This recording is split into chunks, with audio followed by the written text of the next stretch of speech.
ძალიან კარგად დავხვდნენ თვალცრემლიანი, აი დედები განსაკუთრებით განიცდიან ჩვენ მდგომარეობას, თვალცრემლიანები გვეხუტებოდნენ, არ ველოდებოდი ნამდვილად, იმიტომ რომ შორიდან სხვა წარმოდგენას გიქმნიან, ვიღაცა ამბობს, რომ აი გორი არა, ნაომარი ქალაქი არაფრით არ შეიძლება იყოს ამ ხელისუფლების გვერდით, იმიტომ რომ ძალიან კარგად მოისმინეს სხვათა შორის თავიანთი განცხადებებით, თავიანთი უმსგავსო განცხადებებით, მე ვფიქრობ, რომ კიდევ უფრო მეტი ადამიანი გადმოიყვანეს ჩვენ მხარეზე ამათმა.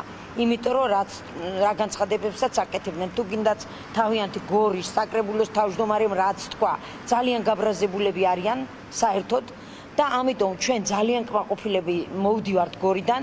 არ ვიცი ხა ზუსტად რას ვიზამთ, მაგრამ ძალიან გვინდა რომ საოკუპაციო ხაზთანაც მივიდეთ, იმიტომ რომ პრემიერ-მინისტრმა განაცხადა, რომ რა მინდოდა იქ.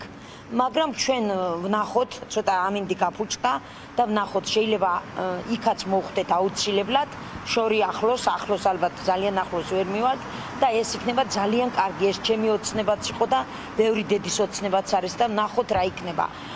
მოვაწყვეთ პატარა მინი აქცია გორის ციხეზე და ძალიან კარგი იყო, ასე რომ მოვიდა იქ თანამშრომელი დაცვის სავარაუდოდ იქ ვინც იყო და გითხრა არ გაშალოთ ბანერი, მაგრამ ჩვენ ბანერიც გავშალეთ, დროშებიც გავშალეთ, პატარა აქციაც მოვაწყვეთ და არ დავემორჩილეთ.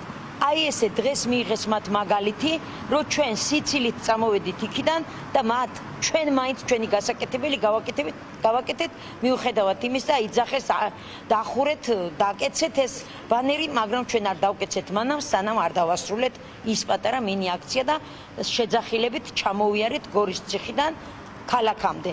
ამიტომ ძალიან კარგი დღე იყო, შედგა ეს დღე და ჩვენ ვთქვით დაპატიმრების შემდეგ ჩვენი ახალგაზრდებისა და ჩვენი პატიმრებისა ვთქვით, რომ არ შეწყდება და კიდევ უფრო გაძლიერდება. ასე რომ 4 ოქტომბერს ყველანი ვიქნებით მომზადებულები რევოლუციისთვის, მშვიდობიანი რევოლუციისთვის ქართული დროშებით და ეს იქნება ულამაზესი გამარჯვება საქართველოში.